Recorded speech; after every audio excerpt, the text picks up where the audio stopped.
What do I remember? Using a condom every time?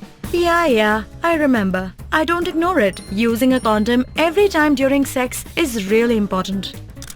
Wow, Ria is smart. Life will be safe for sure when condom is used always. Don't ignore, remember once more.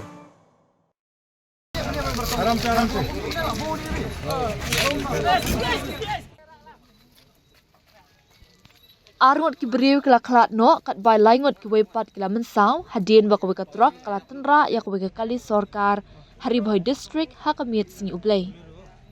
Kani ka jingja accident kali kala jia hajan ka shnong kwinain hakaba ka trok ka badan ya number ML not san L saulai riu pra kabaya syakalyang Guwahati kabau nongnya jongka umla syu bantek lakam ya ka trok kalakam silyang kasurang.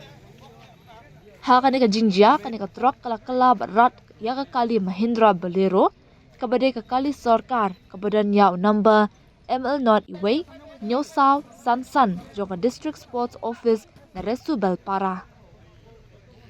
Superintendent of police Ri Bhoi district Uvi Rathor ula pentip bagi arngot ki basyong hakat ka Mahindra Bolero kibala du no yala ka jong ka jingim kidai kibala tip kerteng kung usan bird moment driver bat Usman sangma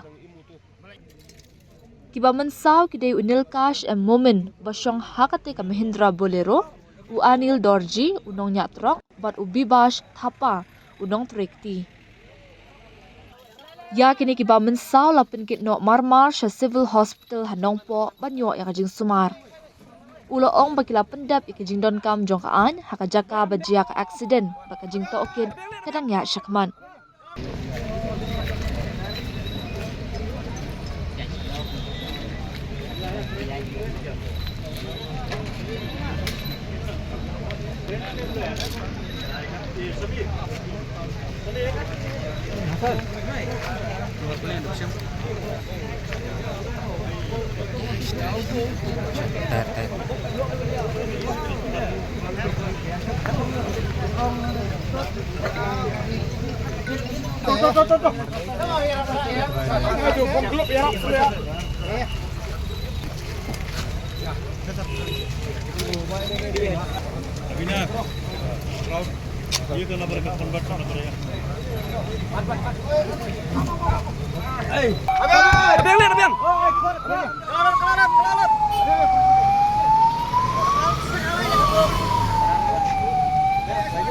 Dude, Priya and Reha both want to meet me today. I just met Shreya yesterday. What should I do? First, go and get yourself tested for HIV. HIV test?